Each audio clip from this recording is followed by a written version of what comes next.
Hello everyone, welcome to computer science planet. आप सभी का आज की क्लास में स्वागत है। आज का जो सेशन है ये बेसिकली रिलेटेड है most important PYQ series of teaching aptitude. इस सीरीज के अंदर और भी मोस्ट इम्पॉर्टेंट पीवाईक्यू है जो पेपर 1 से रिलेटेड, वो हम लोग क्या करेंगे, डिस्कस करेंगे with smart tricks and approaches. तो अगर आपने मेरे चैनल को लाइक, शेयर और सब्सक्राइब नहीं किया है तो प्लीज इसको सब्सक्राइब कीजिए और अपने फ्रेंड्स के साथ भी कीजिए इसको शेयर। ओके, ये मेरा टेलीग्राम चैनल है, आप टेलीग्राम चैनल भी ज्वाइन कर सकते हैं। यहाँ पर मैं आपको जो भी पीवाईक्यूज मैं आपको करवाऊंगी उसकी पीडीएफ आपको यहाँ पे मैं प्रोवाइड करूंगी। अगर आपकी कोई भी क्वेरी है तो आप यहाँ पे पोस्ट कर सकते हैं, तो आप इन चैनल्स को जरूर ज्वाइन करें। जैसे कि आपको पता है मैं अनअकैडमी पे भी एक वेरीफाइड एजुकेटर हूं इन एनटीए नेट कैटेगरी। सो अगर कोई भी स्टूडेंट सब्सक्रिप्शन लेना चाहता है अनअकैडमी पे, देन ही और she can apply this referral code for 10% discount on plus subscription. मैंने अभी तक कोई भी प्लस कोर्स लॉन्च नहीं किया है वहां पे, तो काफी सारी मैंने फ्री क्लासेस ली हैं अनअकैडमी पे, तो आप वहां पे जाके भी मेरे प्रोफाइल को एक्सेस कर सकते हैं, जिसका लिंक डिस्क्रिप्शन बॉक्स में गिवन है। तो देखिए, स्टार्ट करते हैं आज के सेशन को। आज के सेशन का जो फर्स्ट क्वेश्चन है that is maximum participation of students during teaching is possible through. कि एग्जामिनर आपसे पूछता है कि मैक्सिमम जो पार्टिसिपेशन है स्टूडेंट्स का वो कौन से टीचिंग के अंदर आपका होगा, तो वो कैसे होगा मैक्सिमम पार्टिसिपेशन। देखिए ऑप्शंस में क्या है, लेक्चर मेथड है आपके पास, डेमोन्स्ट्रेशन मेथड है, इंडक्टिव है, टेक्स्ट बुक्स मेथड है। आप लोगों ने क्या करना है एग्जाम में, ऑप्शन एलिमिनेशन की टेक्निक को यूज करना है। वो कैसे यूज करना है मैं आपको बताती हूँ। देखिए लेक्चर मेथड में क्या है, आप क्या करते हो, स्टूडेंट्स को लेक्चर प्रोवाइड करते हो और with the help of some lecture उसको कुछ भी टीच करते हैं। डेमोन्स्ट्रेशन में क्या है कि आप उस पर्टिकुलर टॉपिक को कैसे करना है, उस एक्टिविटी को कैसे परफॉर्म करना है, उसका डेमो भी साथ साथ देते हो। इंडक्टिव में क्या होता है कि आप उसका with the help of example उस चीज को एक्सप्लेन करते हो। टेक्स्ट बुक्स नॉलेज क्या होगी या मेथड क्या होगा, जिसमें सिर्फ बुकिश नॉलेज के ऊपर क्या किया जाता है, ध्यान दिया जाता है। अब एग्जामिनर आपसे पूछना चाहता है कि मैक्सिमम पार्टिसिपेशन कैसे होगा। अब ये बताइए, जब भी आपके पास ऐसा कोई क्वेश्चन आता है तो आपने क्या चूज करना है, बेस्ट ऑप्शन को वहां से सेलेक्ट करना है, क्योंकि ये सबसे बड़ी प्रॉब्लम है टीचिंग एप्टीट्यूड, कम्युनिकेशन, जो भी यूनिट्स हैं पेपर 1 की, उसमें सारे ऑप्शन ही सिमिलर लगते हैं। बट आपने क्या करना है, जो बेस्ट उस आंसर का उस क्वेश्चन को रिप्रेजेंट कर पाए। तो देखिए इस क्वेश्चन का जो करेक्ट आंसर होगा that will be C. 1 by 1 मैं आपको बताती हूँ, क्योंकि देखिए सीरीज जो मैंने स्टार्ट की है इसमें मैं आपको साथ साथ उस टॉपिक के रिगार्डिंग जितने भी ऑप्शन हैं उसके मीनिंग भी क्लियर करने की मैं कोशिश करूंगी और अपना मैं 100% दूंगी। पेशेंसली आप सेशन को सुनते जाइए। ओके, इंडक्टिव अप्रोच क्या होगी, ऐसी अप्रोच जिसमें टीचिंग कैसे की जाती है, start with example and ask learner to find rule. Means example से स्टार्ट कर दिया और लर्नर को क्या बोला जाता है, रूल्स को फाइंड आउट करो।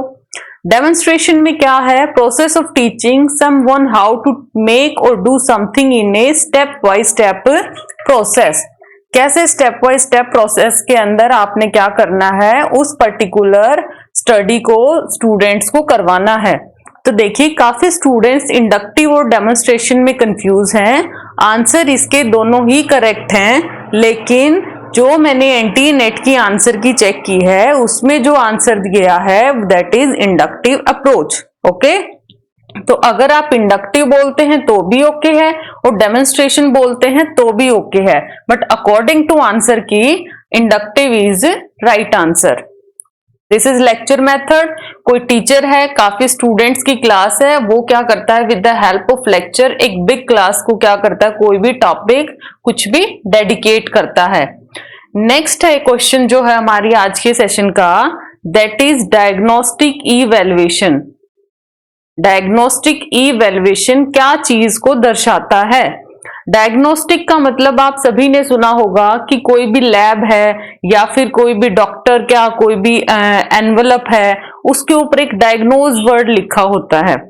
उसका मतलब क्या होता है, किसी चीज के पर्टिकुलर रीजन को फाइंड आउट करना। ओके, कहते हैं ना आपकी प्रॉब्लम, आपकी कोई भी डिजीज है उसको डायग्नोज करना है, मीन्स उस प्रॉब्लम को या उस कारण को क्या करना है, आइडेंटिफाई करना है। तो आप ये बताइए, क्या आपको फर्स्ट ऑप्शन में कारण नजर आया कोई? Student performance at the beginning of instruction, learning progress and failure during instruction, degree of achievement of instruction at the end, cause and remedies. जब भी आप डायग्नोज की बात करेंगे तो आपने क्या देखना है, किसी ऑप्शन में आपको कोज वर्ड दिखाई दिया, किसी ऑप्शन में आपको कोज वर्ड दिखाई दिया, जहां पर भी आपका कोज और रेमेडीज की बात आती है, that option must be the correct answer. Okay, तो इसका जो करेक्ट आंसर है वो क्या होगा, cause and remedies of persistent learning problem during instruction. Next है, instruction aids are used by the teacher. जो इंस्ट्रक्टर एड है वो टीचर क्यों यूज करता है? तो देखिए बेस्ट ऑप्शन निकालिए इसके अंदर से भी। ग्लोरीफाई द क्लास, क्या टीचर क्लास को ग्लोरीफाई करता है? नो। ऑप्शन एलिमिनेट, बचे 3। अट्रैक्ट, क्या अगर मैं with the help of PPT आपको स्टिल टीच कर रही हूं तो क्या मैं आपको अट्रैक्ट करना चाहती हूं? नो, स्टूडेंट्स को इसमें अट्रैक्शन का कोई रोल नहीं है। क्लैरिफाई द कंसेप्ट, तो क्या आपको ऑप्शन से ही क्या आपको ये आइडिया नहीं मिला कि इसमें से जो बेस्ट ऑप्शन है that is clarify the concept, कि इंस्ट्रक्शनल एड का यूज क्यों किया जाता है, to make the concept clarity easily, right. Next question is very important, इसका टॉपिक मैं आपको अच्छे से करवाऊंगी इसी के साथ, क्वेश्चन के साथ। Attitude of the teacher that affect teaching pertain to, कि टीचर का जो एटीट्यूड है वो किस डोमेन से रिलेटेड है। एग्जामिनर आपसे ये पूछना चाहता है कि एटीट्यूड है वो कहां पे लाई करता है, इफेक्टिव डोमेन में करता है, कॉग्निटिव, क्वांटिटेटिव, साइकोमोटर। देखिए एक ऑप्शन तो आप यहीं से एलिमिनेट कर सकते हैं, क्वांटिटेटिव डोमेन। क्वांटिटेटिव वर्ड होता है ना कि कॉग्निटिव। कॉनोटेटिव का मीनिंग क्या होता है, इसका मतलब ये है जब आप किसी भी डिक्शनरी मीनिंग की बात नहीं करते, उसके साथ साथ उसकी कैरेक्टरिस्टिक्स के साथ भी आप क्या करते हैं, बात करते हैं। देखिए 2 टर्म्स होती हैं, एक है कॉनोटेटिव और दूसरी है डिनोटेटिव। Got it? डिनोटेटिव। देखिए कॉनोटेटिव में क्या है, लेट सपोज मैंने किसका एग्जाम्पल लिया, स्नेक का एग्जाम्पल। अगर कोई पर्सन या कोई भी जो भी इसके बारे में डिस्कशन करता है, अगर स्नेक की डिक्शनरी मीनिंग की तरफ जाता है, डी से क्या याद रखना है, डिक्शनरी, कि सिर्फ उसके डिक्शनरी मीनिंग की तरफ जाता है कि ये एक इसका डिक्शनरी नेम है, इसका मतलब क्या है, कोई रेप्टाइल। स्नेक क्या होता है, रेप्टाइल, तो वो क्या कहलाएगा, डेनोटेटिव डोमेन। ओके, लेकिन अगर कॉनोटेटिव की बात करें, कॉनोटेटिव किसको इंक्लूड करता है, उसकी फीलिंग्स और कैरेक्टरिस्टिक्स। अगर कैरेक्टरिस्टिक्स की बात हो, that word is called connotative, और सिर्फ उसके डिक्शनरी मीनिंग की तरफ जाएं, that is called denotative. I hope इस एग्जाम्पल से आप सभी को बहुत अच्छे से क्लियर होगा। अब नेक्स्ट बताती हूं मैं 1 बाय 1 कि एटीट्यूड ऑफ द टीचर है वो किस तरीके से अफेक्ट करता है। इसका जो करेक्ट आंसर है that is a. A is the correct answer of this question. अब बताती हूं मैं आपको वन बाय वन कि अफेक्टिव क्या है, कॉग्निटिव क्या है, साइकोमोटर क्या है। ऑलरेडी कॉनोटेटिव एंड डिनोटेटिव दोनों में आपके साथ डिस्कस कर चुकी हूं। देखिए सिंपल सा एग्जांपल है ये। यहाँ पे मैंने क्या है, ब्रेन के अंदर क्या सेट किया है, व्हाइट कलर का। ये हर्ट है, हर्ट का मतलब यहाँ पे क्या है, फीलिंग्स हैं। ओके, ब्रेन के अंदर जब फीलिंग्स की बात आ जाती है, value, motivation, attitude, stereotype, feelings, वो क्या हो जाता है, अफेक्टिव डोमेन। जब ये फीचर्स की तरफ क्या करता है, पर्सन या टीचर ध्यान देता है। लेकिन कॉग्निटिव डोमेन क्या होगा, दैट डोमेन जो क्या करेगा, इवैल्यूएशन पे काम करेगा। इवैल्यूएशन पे कैसे, मीन सोच विचार करके। ओके, फीलिंग्स के साथ काम ना करने की बजाय वो एडवांस लेवल पे क्या करेगा, काम करेगा। यहां पे सिर्फ वो किस पे फोकस करेगा, उसकी वैल्यूज पे, ठीक है, उसके मोटिवेशन पे, उसके एटीट्यूड पे, इस पे बात करेगा। बट इधर जब कॉग्निटिव की बात आती है, he will act with recollection, comprehension, means problem को बड़ा डिटेल में क्या करेगा, वो फाइंड आउट करने की लॉजिकल चीजों पे वो क्या करता है, काम करता है। आई होप आप सभी को क्लियर होगा। तो प्रीवियस क्वेश्चन क्या था, एटीट्यूड ऑफ द टीचर। तो attitude of the teacher directly अब आप आइडेंटिफाई कर पाए किस में आता है, अफेक्टिव डोमेन में। लास्ट क्या है यहाँ पे, साइकोमोटर। साइकोमोटर देखिए, मोटर के नाम से ही पता चल रहा है कि भी मोटर का क्या है, जहां पे कोई टेक्निकल चीज आए, जहां पर टेक्निकल एबिलिटी की बात हो, that is called psychomotor domain. Clear आपको? ये क्वेश्चन है एजुकेशन से रिलेटेड है। It is the manifestation of perfection already in man. कि ये कहावत किसने की थी, तो ये कहावत किसने दी थी, answer is Swami Vivekananda. Okay, next है इंपॉर्टेंट, वेरी वेरी इंपॉर्टेंट, काफी टाइम यहां से क्वेश्चन आ चुका है कि लेवल ऑफ टीचिंग क्या होते हैं। किसी और वीडियो में मैं आपको वन बाय वन और भी डिटेल में करवाऊंगी, बट यहां पर सिर्फ मैं आपको एक ओवरव्यू प्रोवाइड करूंगी कि लेवल ऑफ टीचिंग क्या क्या होते हैं।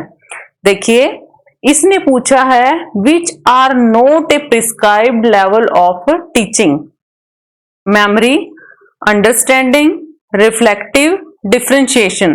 तो सबसे पहले मैं आपको बताती हूं कि लेवल जो है टीचिंग के वो कितने होते हैं, टोटल 3।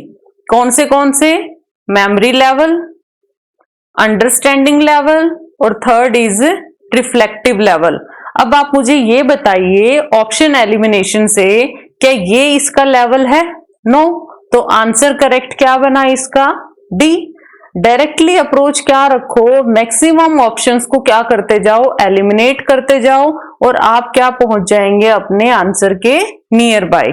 ओके, अब वन बाय वन बताती हूँ, मेमोरी क्या है, अंडरस्टैंडिंग क्या है और रिफ्लेक्टिव क्या है। देखिए वेरियस लेवल ऑफ टीचिंग दिए हैं, ठीक है, अलग अलग टीचिंग के लेवल हैं। जब क्या बात होती है आपकी मेमोरी लेवल की बात होती है, इसका मतलब क्या है, आप किसी भी स्टूडेंट को, किसी भी पर्सन को क्या करवाना चाहते हो, सिर्फ उसको क्रैमिंग। जैसे एक छोटा बच्चा है, अगर उसको मैं ABCD 1 to 3 अगर उसको मैं लर्न करवाती हूँ, उसको क्या करना है, मैंने दिमाग में सिर्फ फीड करना है कि ये 1 to 3 है, ये क्या है, ABCD है, ये पिक्चर रिकॉग्निशन करवानी है। That is called memory level of teaching. Okay, तो इसमें स्टूडेंट का खुद का कोई भी थॉट्स काम नहीं करता, इसलिए इसको लीस्ट थॉटफुल भी बोला जाता है। अब उसके बाद आता है बच्चे में क्या आई, थोड़ी सी समझ। अब उसने क्या करना सीखा, चीजों को अंडरस्टैंड करना। डेफिनेटली जब उसने अंडरस्टैंडिंग ली, जैसे कि 10th 11th के स्टूडेंट्स हैं या फिर ग्रेजुएशन के स्टूडेंट्स हैं, उनको अंडरस्टैंडिंग आई कि उनके पास कोई प्रॉब्लम गिवन है और प्रॉब्लम का उन्होंने क्या निकालना है, सॉल्यूशन। तो प्रॉब्लम का सॉल्यूशन निकालना है तो वो लोग क्या करेंगे, उस प्रॉब्लम को फाइंड आउट करेंगे। तो जब प्रॉब्लम का सॉल्यूशन उसको स्मॉल लेवल पे निकालना आ जाए, that is called understanding level और थॉटफुल, राइट। रिफ्लेक्टिव लेवल क्या होगा, रिफ्लेक्टिव लेवल है मोस्ट थॉटफुल। जब पीएचडी करते हैं तो क्या कोई भी गाइड आपको एग्जैक्ट प्रॉब्लम या एग्जैक्ट किस पे रिसर्च, कैसे स्टेप बाय स्टेप, क्या आपको कोई गाइड करता है? नो। गाइड जो आपका होता है वो सिर्फ आपको एक क्लू प्रोवाइड करेगा, एक समरी देगा आपको कि सिर्फ आपको ये काम करना है, इस पे रिसर्च करनी है। डिटेल नॉलेज वो आपको नहीं देगा। ओके तो जब आपको खुद ब खुद सारा का सारा काम करना पड़ता है, that is called reflective level of teaching. I hope आप सभी को क्लियर होगा। समरी क्या है, जब एग्जाम्पल से याद रखो, छोटा बच्चा है उसको मेमोरी लेवल में क्या करना है, एक तरीके की स्पून फीडिंग। ओके जब स्पून फीडिंग की बात आती है that is called memory level. जब उसको कुछ थोड़ी सी समझ आई, उसने क्या किया, चीजों को समझना शुरू किया, अंडरस्टैंड। जब उसके अंदर थोड़ी एक्सपर्टाइज आई तब वो क्या कर दी, वो चीज सारी क्या की उसमें रिफ्लेक्ट। ओके नेक्स्ट इज, ये आप रीडिंग कर सकते हैं, टेलीग्राम पे मैं आपको प्रोवाइड करूंगी इसकी PDF. Okay next question, Which one of the following is considered a sign of motivated teaching? कि जो टीचिंग मोटिवेट करे स्टूडेंट्स को, वो कौन से टीचिंग का क्या है, पार्ट है। इसमें से आपने कैसा ऑप्शन निकालना है, पॉजिटिव ऑप्शन निकालना है। इट मीन्स नेगेटिव को आप एलिमिनेट करके देखो। नेगेटिव को जब आप एलिमिनेट करोगे तो डेफिनेटली आपके पास क्या बचेंगे, सिर्फ पॉजिटिव चॉइस बचेंगी, राइट। तो पूछिए, देखिए, स्टूडेंट आस्किंग क्वेश्चन क्या मोटिवेटेड टीचिंग है? Maximum attendance of the student, ये ऑप्शन तो कभी भी आंसर हो ही नहीं सकता कि सिर्फ अटेंडेंस से मोटिवेशन मिले टीचिंग में। No. Pin drop silence in the classroom, students taking notes. तो आपने क्या करना है, बेस्ट ऑप्शन को कैसे चूज करोगे? देखिए, मैक्सिमम अटेंडेंस भी नहीं है, पिन ड्रॉप साइलेंस का भी कोई फायदा नहीं है। जो बेस्ट ऑप्शन है that is student asking question in your class. Means student अगर आपसे क्वेश्चन आस्क करते हैं रिगार्डिंग टॉपिक, इससे क्या पता चलता है कि स्टूडेंट्स क्या हैं, अटेंटिव। क्या है स्टूडेंट? अटेंटिव। ओके तो अटेंटिव है तो डेफिनेटली आपकी क्लास क्या होगी, मोटिवेटेड होगी, इंटरेक्टिव क्लास होगी, right. Next question is which one of the following is the best method of teaching? Best method of teaching क्या होगा? जब आप, अब बताइए, लेक्चर है, सिर्फ आप क्या किया आपने, ये क्या है, कोई टीचर है, ये क्या है, स्टूडेंट है, वो क्या करता है, लेक्चर प्रोवाइड करता है। डिस्कशन में क्या है, लोग क्या कर रहे हैं आपस में, डिस्कशन। डेमोन्स्ट्रेशन में क्या करता है टीचर, टीचिंग तो करता ही करता है, उसके साथ साथ वो क्या करता है, हाउ टू डू, भी किस तरीके से आपको वो एक्टिविटी परफॉर्म करनी है, राइट। उसके बाद क्या है, नरेशन, की स्टोरी को नरेट कैसे करना है। स्टोरी नरेशन आपने सुनी होगी, तो इसका जो करेक्ट आंसर है that will B narration. Best method of teaching क्या है, किसी भी पर्टिकुलर टॉपिक को नरेट करके दो, एज ए स्टोरी नरेट करके देखो। ठीक है, अब देखिए कंफ्यूजन यहाँ भी स्टूडेंट्स को कहाँ आएगी, इन दोनों ऑप्शंस में आएगी। दोनों ऑप्शन ही करेक्ट हैं अपने अपने लेवल पे, बट अकॉर्डिंग टू आंसर की correct answer is D. Okay तो ये भी आपका demonstration, according to me demonstration is fine, okay, but narration is more than demonstration. Okay अब है डायलेक्सेसिया। आपने इवन एचटेट वगैरह के एग्जाम में भी ये क्वेश्चन देखा होगा कि आपका डायलेक्सेसिया क्या है, डिस्ग्राफिया क्या है, इस तरीके की ना डिसऑर्डर है। डिसऑर्डर से पूछा जाता है कि ये किस तरीके का डिसऑर्डर है। तो इसी तरीके से डायलेक्सेसिया किस डिसऑर्डर से वो एसोसिएट करता है। तो ये क्या है, मेंटल है, बिहेवियरल है, रीडिंग है या राइटिंग है? तो इसका जो करेक्ट आंसर है दैट इज रीडिंग डिसऑर्डर, कि जब उसको रीडिंग में प्रॉब्लम आती है that is called dyslexia, that is called reading disorder. Okay, देखिए ये टाइप्स ऑफ लर्निंग डिसऑर्डर हैं जिसमें अलग अलग तरीके की क्या होती हैं, प्रॉब्लम्स आती हैं। A language and reading disability called dyslexia. Dyscalculia क्या है, देखिए कैलकुला से याद रख सकते हैं कि जब आपको कैलकुलेशन किस में आती है, मैथ्स में, तो कैलकुलेशन की प्रॉब्लम को क्या बोला जाता है, डिसकैलकुला। डिसग्राफिया क्या होता है, राइटिंग डिसऑर्डर, ये भी बड़ा इंपॉर्टेंट सा है, काफी बार आ चुका, इवन एनवीएस वगैरह के अंदर भी आ चुका है ये। देखिए टीचिंग एप्टीट्यूड एक ऐसी यूनिट है जो हर पार्ट के अंदर अराई करती है, ठीक है, चाहे आपका वो एचटेट है, चाहे आपका वो एनवीएस है, केवीएस है, हर एक के अंदर कम्युनिकेशन जो टीचिंग एप्टीट्यूड है, ये दोनों ही आपसे क्या है, पूछी जाती हैं। ओके, तो ये अलग अलग टाइप्स के क्या होते हैं, लर्निंग डिसऑर्डर। तो गाइस आज की क्लास में इतना ही। इसकी पीडीएफ मैं आपको टेलीग्राम पे प्रोवाइड करूंगी, आप टेलीग्राम चैनल को जरूर ज्वाइन करें सो दैट आपको जो भी अपकमिंग क्या है, जितना भी शेड्यूल आता है, इधर मेरी कोई क्लास अनअकैडमी पे होती है या मैं यूट्यूब पे लाइव या कोई भी वीडियो में अपलोड करती हूँ, सो दैट आपको उसकी इंफॉर्मेशन मिल पाए। उसके साथ साथ मेरे चैनल को शेयर, लाइक, सब्सक्राइब जरूर करें और बेल आइकन को भी प्रेस करना ना भूलें। ओके, ये मेरा टेलीग्राम चैनल है। आज के लिए इतना ही। Thanks a lot, have a nice day. कोई भी क्वेरी है तो आप मुझे नो डाउट CS पे पोस्ट कर सकते हैं। Thanks a lot.